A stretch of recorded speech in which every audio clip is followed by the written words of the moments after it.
All right. Hey, there he is. Hello. Hey. Oh, let's see. Hi. Excellent. So, yeah, very interesting. While we were connecting, I was searching with the goal of transporting liquid because it's super interesting that you're gonna put the tank on a mobile home, and I think it's awesome. Bringing the tank to lots of people, but what I see and what I search is that the liquid and that is more than a ton. What you're gonna Hmm. be transporting is gonna do lots of sloshing. It might. The I mean, the water. yeah, because it's just it's a cheap little kiddie pool, right? It's a little pool for kids. So we just have to see. Um, Yeah, and more than is a ton, just braking, accelerating, and turning will will move the water a lot. So mhm. I was reading that what they do in the tankers that move fluids is that they have this separator buffer things. So it's not so much a big mass of water, but yeah. Or also if you using the pump, the other thing, just use some like drums, like those drums that they use to transport liquids, and with your pump you can, before going to the road, you can empty all the solution into drum rolls, and then for sure there will be no sloshing, so it's not dangerous. I just started to learn about trailers, and I'm very scared of putting the balance of the weight, because it can like sway you a lot if you're going fast, and then it's very dangerous. But yeah, other than that, I think it's amazing that you're gonna take it on the road. Oh well, it's just a it's not really a RV. It's actually a home. Like it's a mobile home. Let me show you my. Let me see. 2809 Northwest 60. So this is my new address. Let me see if I can get this. It's a yeah, it's actually a let me put this in the chat and you'll see my exact address. Uh Chat. So you can see that it's actually a home. A manufactured home might be a better term for it than than mobile home. We use the term mobile home, but it's a manufactured home. Now the tennis superior float tanks, they have a tennis player that has a RV with a superior float tanks built him a tank that goes in the back of a RV of a trans of a mobile vehicle. I get you. Yeah, let's see if I can find that link. Mhm.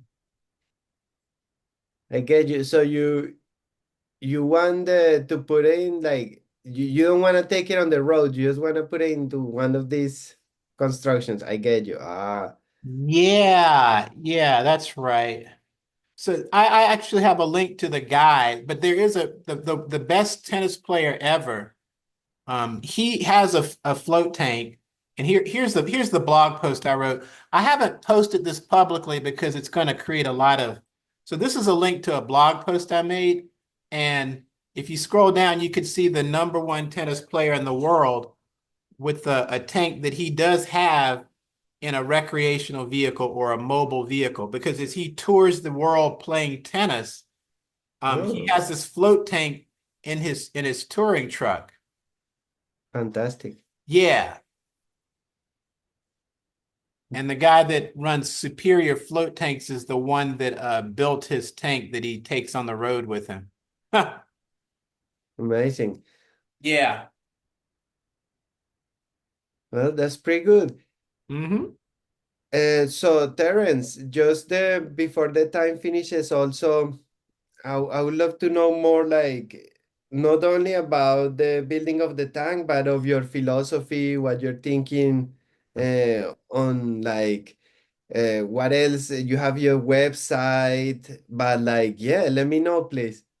Oh yeah, my philosophy in terms of what? Like, what is like you're building the tank for you, or you want to teach people, or you want to talk about, because one of the things with the tanks as well that I find is that even with the floaters, they just use it as a relaxation thing, you know, but Hmm. because I had it for a long time and I go really and I like your deep self titles, because the power of the tank is, and how Lily calls it, is the metaprogramming. Is not to go and relax. I mean, it's nice to go and relax, but the metaprogramming that is happening in the mind of the person floating, that is, I mean, and I also, that's why I like your talk about the gnosis, attaining gnosis. So yeah, that's what I mean with your philosophy, man, because for sure, you are interested in something because you are floating and you are doing all of this. Yeah, and then there's a whole Facebook group. Um, uh, they created a Facebook group. So those are three links. One gives you my overall list of all the things I do with spirituality, blah blah blah. And then the second link is, yeah, like you said, Gnosis. There's a book called Isolation Tank Gnosis.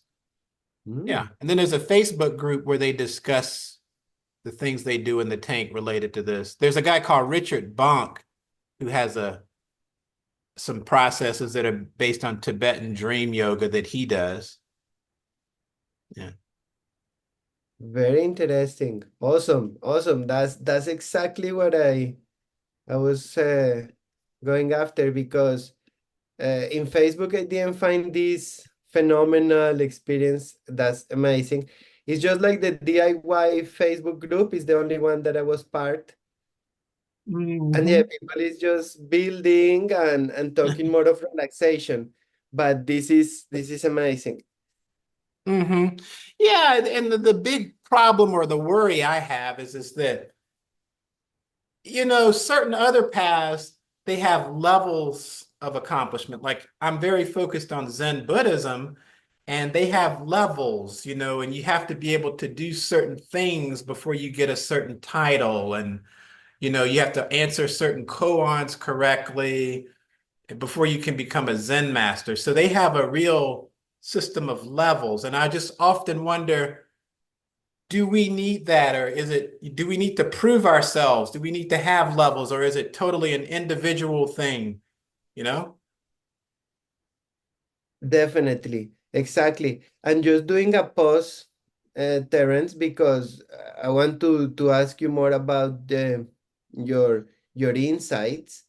Because okay, my day job is as a software engineer, so I make software for many things, from yeah microcontrollers to mobile backends, and I started doing like lights that put the brain in a frequency. So you can put the brain in a special frequency. And I also put transducers in the tank so you can put frequencies when you float.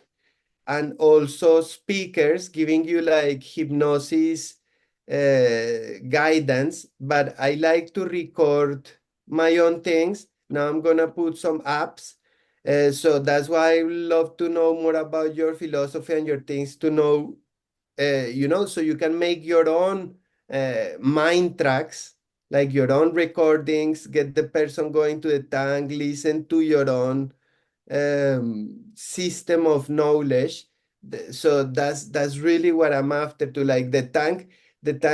I see it as the part that you start the metaprogramming, but then the metaprogramming, just like in the book of Lily, programming and metaprogramming, you have now to start writing. So how are you gonna start writing the new code? Um, so yeah, that is why it would be amazing to continue digging all of this with you. Yeah, now at the flotation tank conference, they have the float conference every year. Um, Yeah. there was a guy who had a demo booth for this device here. Maybe I'll share my screen so you can see. Oh, that light. Exactly. So those lights, I make a Bluetooth controlled one from your phone and it costs $10 because these lights. The Roxiva costs 5,000. Exactly. This is extremely expensive. I would love to send you one of the little dongles that I do. You connect it to your phone and generate any frequency. Yeah, I write software too. I'm employed by a company called TCS. Have you heard of TCS? No? It's an Indian consulting company. They have Oh, 500,000 employees across the world. damn. Yeah, so I'm employed as a Python software developer, but I'm not I don't it's that's just the day job for me. It's not like a passion like what you're doing where you're building things. Yeah. No, but that's fantastic because we can talk now also in other levels because software is a very good analogy to talk also about all of these things like the Mm. metaprogramming. That's really what interests me a lot. And yeah, just using the analogies of software, and that's it, man. Maybe recording. Have you tried the transducers? Like when you are inside the tank, listening to things? Have not. That's very fascinating too because and you can run it like with a timer. So first you relax and or you tell the system when you are ready, and then it can start. So the psychologists used to put this loop recording, so it's like a mantra. But yeah, it's all of you can say you can put the program that you want to run when you want inside the tank, and that makes it very strong. Wow. Yeah, there's the whole idea of phenomenon and noumenon, but I drop out, I disappear. I don't necessarily. Sometimes I see things, but I mainly just disappear. Just disappear. Well, that is the zen. That is the being in the zen. That is the goal. Hmm. Hmm. So you run what other groups, Terrence? You have this. Groups. I don't really have any. I mean, You have your website. oh, websites. Yeah, Yes. yeah, yeah, the deepself.org is the main one that that has all the metaphysical stuff. That's the metaphysical one. The deep self. That's the main metaphysical one. But then the isolation tank gnosis site is where there's sort of you're trying to form a religious system because for grant money and for legal protection, because commercial float centers, they have requirements for sanitation. But if you have a body of water for religious practices, it doesn't have to have those sanitation standards in place. And some of those sanitation standards, like chlorine, I don't approve of. So I would rather have my own. So, the religion is there to codify what we're doing as a religious practice and to keep it protected from the commercial space of flotation. Wow. Hmm. That's very interesting. Hmm. I tried. I've never found like I've been in different places, and I love all the commercial tanks, but really I think you can start. I love the long floats, 3 hours or longer, because that's when you can start really, you have to make a break, go to the toilet, come back. And in a float tank that is commercial, doing 3 hours or more is impossible.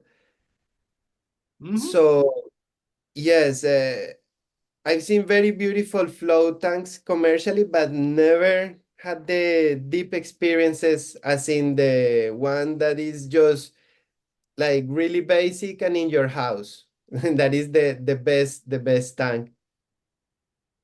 Yeah, just And like the a Buddhist monastery, they don't charge you by the hour at a Buddhist, they go on retreats at a Buddhist monastery. They're set Mm. up, but they're not trying to charge you so it's different. I agree. Mhm. That's Oh, why I formed this religion, and I'm actually the mobile home is actually called Fantasy Island. I'll give you the web. That's the website to our and I let's see, HTTPS colon fantasy island dot XYZ. So that's our living situation. So the tank that I'm building is going to be in that living situation, and it's a hermitage. See, a hermitage is a place where hermits live, and a hermit is a person that seeks religious freedom in isolation. You see, there was an interview between Dr. John Lilly and Jeffrey Mishlove, and Dr. Lilly said that's the Gnostic point of view, self-transcendence as opposed to a church or a group. You see, so that one sentence is what founded the theory of isolation tank gnosis. That one sentence that John Lilly said in that interview. wow. Yeah. So this is our living situation, but it's a collection of hermits. So it's 1% community, but 99% whatever you're doing in your room is the real thing. That's fantastic. Very interesting. Hmm. Yeah, I'm just processing. Sorry if I go quiet. That's I'm no just problem. Doesn't look like and my domain is up yet. I bought it today. So I don't,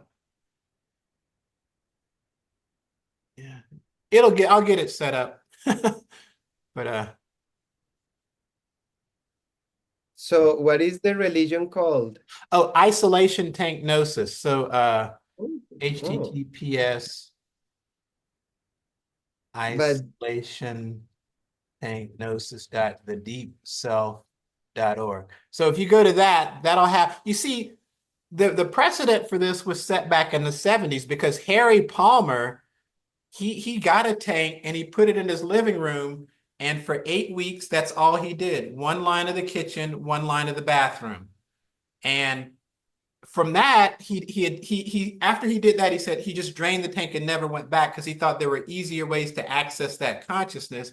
And he formed the Avatar spiritual system, which had thousands of practitioners around the world. And it had specific exercises for getting people into pure consciousness.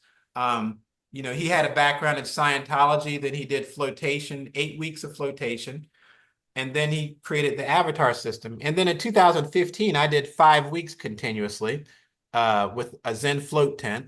And that's so that, at that website, Isolation Tank Gnosis, there's the Old Testament, which is what Harry Palmer, he wrote a book called Living Deliberately, which you can click on and get for free. It's a very entertaining book. I mean, it's just a great.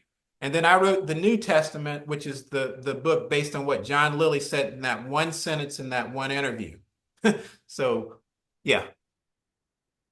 fantastic. I have to read the books, man, and Yeah. start meeting you in the cyber space of the mind. Oh, Yeah. excellent. So you have normally other people like thinking like this in Facebook that you contact, or where do you guys meet? Well, that guy, yeah, there's that Facebook group, Discourses of the Phenomenal Experience. He's um he's interested in that, but he bought that Roxiva, so now he's starting a business on that. But he works at a float center, so he's in Massachusetts. and he's starting a new business. So if I were to share my screen, let's see here. So that guy, uh, yeah, so this is his group. This is Chris Wardlaw's group. So they talk about, what happens during a float session. And now Chris, the thing about him is he this is what happened to him is he went to the float conference and there he is, he saw Yes. the thing, the lights, and then he basically just changed everything about what he was doing to doing these there he is. So he was at the float conference. You see he's getting the lights shown on him. Awesome. Yeah. So he's forming a new company based on the Roxiva device.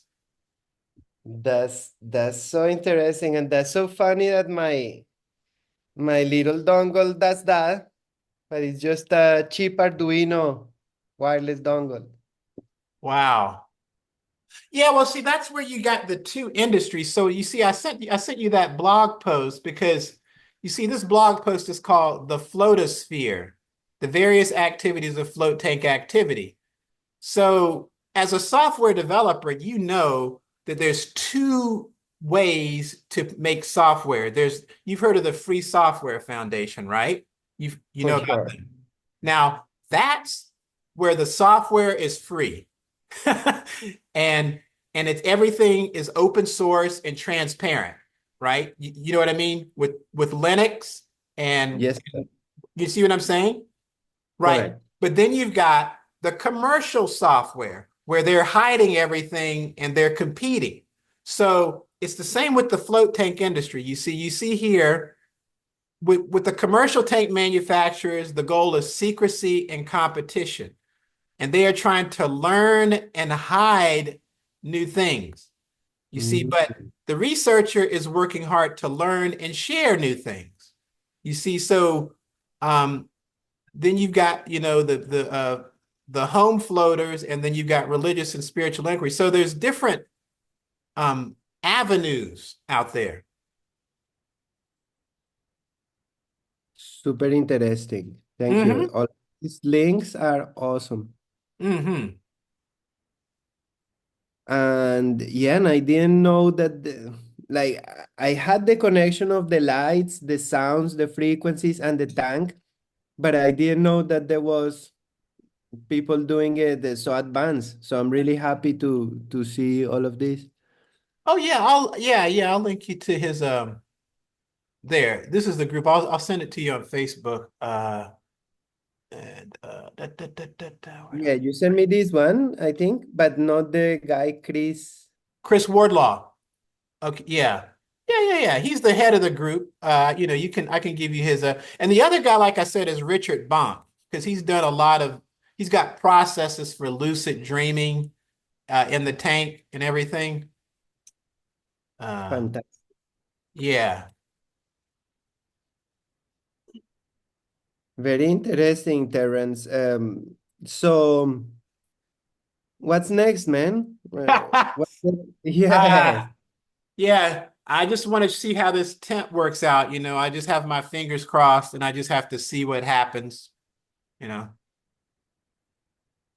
for sure. Yeah, Hmm. man. So just keep me posted. I would love to see what's happening, but also would love to keep in contact with you and start talking with the group.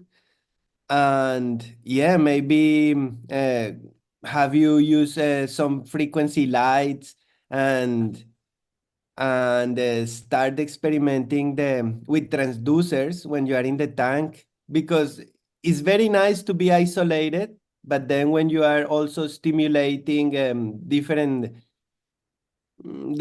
parts of consciousness is also very interesting, and doing all the metaprogramming. And I would love to know, like, as I told you, your insights. I have to read more your links to ask you better questions, but yeah, it's been awesome. Hmm. Yeah. Okay. Yeah, that's sort of because here we come into the big divide in spirituality. We have the monk and the magician. So the monk is just surrendering to the divine. They're egoless and they want nothing and they have nothing. But what the magician is doing is he's accessing this higher consciousness so that he can manifest and attract. So the whole, and I spent some time in Scientology. They're very good at giving you processes so that you take responsibility for the reality around you and you can create, manifest and all that. Yeah, so that's a dividing line. And most of my material is about the monk, the person that just surrenders and disappears. But I fooled around with the magic stuff a little bit too. That's very interesting. That those two distinctions, the monk and the magician, that's awesome. Mhm. Yeah. That yeah, I think I like a balance between the two because we need to survive in the matrix as well. Yeah. Yeah. And you have some books as well, Terence? The books, You wrote some books? at Isolation Tank Gnosis, there's those are the two books I would recommend. So I'm sharing my screen, right? So yeah. Yes. So you see it says here the Old Testament. Yes. If you click on this is Harry Palmer's book, which is a very good book. It's so entertaining. It's called Living Deliberately, and it's about understanding, the cycle. He talks about the cycle of the creation and what an avatar is. It's a person who assumes an identity for the purpose of seeing what happens. Because the whole idea is that once you say that you are this, then there's everything outside of that. So what the avatar does is they say, I am this, I am that, for the purpose of a limited game, to see what's outside of it for the purpose of play. So the cycle of creation is that there's being, doing, having. So once you assume that I am this, then you do certain things and you have things as a result. But this is a great 62-page book about, here's the chapter tanking, where he talks about, the tank, but there's the stuff before it and after it, and the history of belief systems, the types of belief systems. This is this great 62-page book, I'm telling you. But then the New Testament is my book here, Isolation Tank Gnosis, and it's based around something called spiritology, which is an offshoot of Scientology, but it still has the same idea about the power of isolation. And then, if you read John Lewis's book, there's a chapter on the powers of isolation and how there have been people who've been in isolation who've done things that they couldn't have done otherwise, like a guy who was sailing a ship, Joshua Slocum, and he had a severe stomach pain, and he had to get the sails down because these strong winds were coming, but he couldn't do it.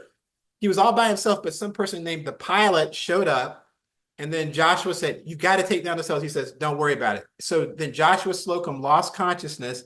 In 62 miles, they stayed on course and they didn't crash. So the powers of being in isolation, being alone, because the words alone and all one are very similar, and they're actually really the same thing. Because if you are all one, then you are alone. But if you're all one, then there's no fun and no game. So the idea of limitations, I am this, you are that, and that's where the games and the play and the conflict and the friction comes in for the purpose of excitement. So that's where the magician in the plays, and the monk just is detached from it all, and he detaches from the cycle of creation. Yeah, Mm, I yeah. love it. I love it.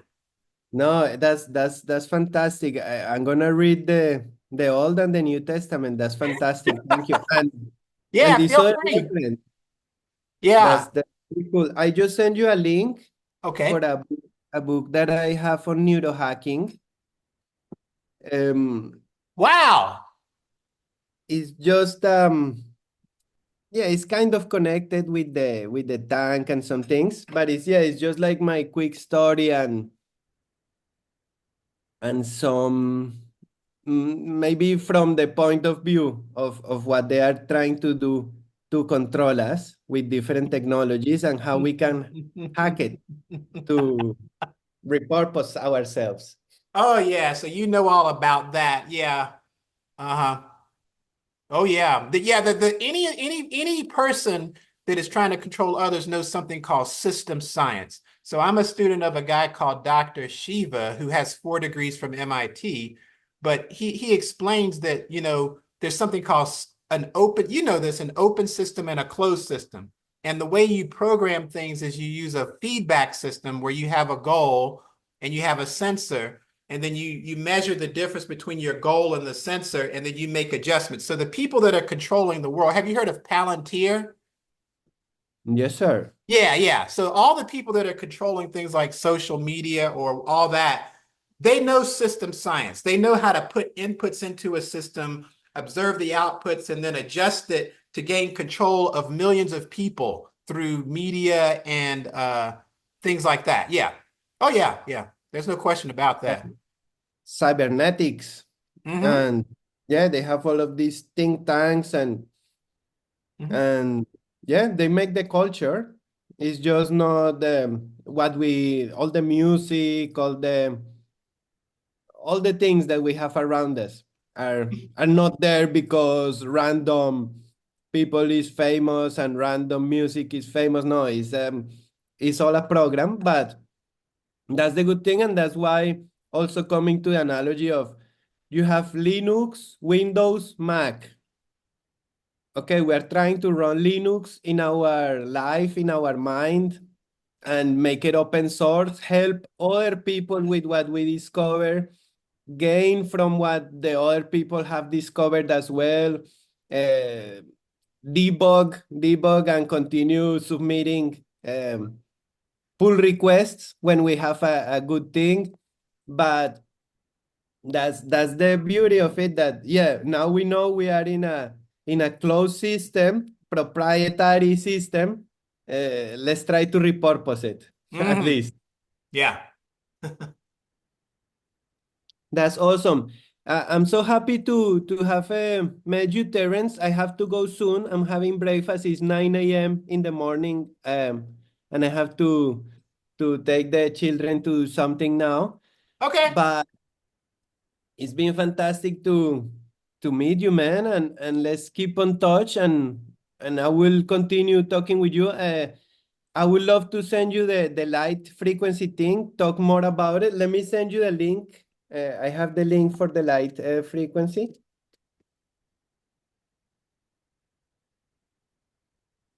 And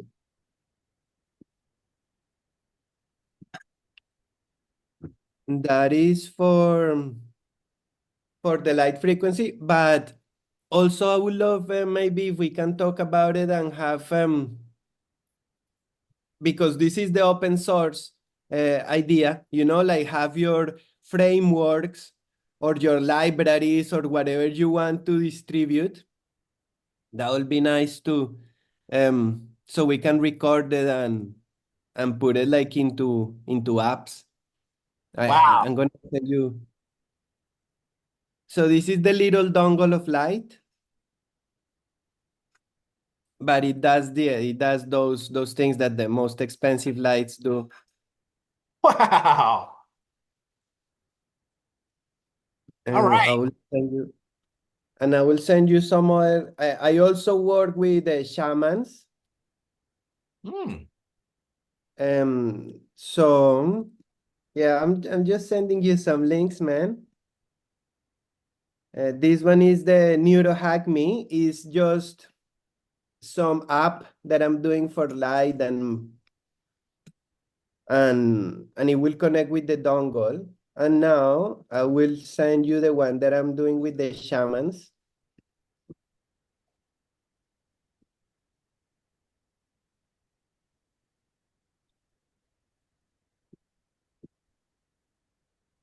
Yes.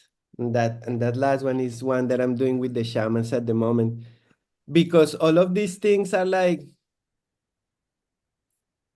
like the shamans had a network of people that want to teach all of these things. And then with the invasions, they got disrupted, and it's also a very deep message, and all the things of plants of power, ayahuasca, DMT. So Yeah, it's just like programming. You are attacking the same thing. You are just trying to create. And there are lots of different languages, lots of different frameworks. But what we're doing is, yeah, putting little blocks to solve problems of the mind.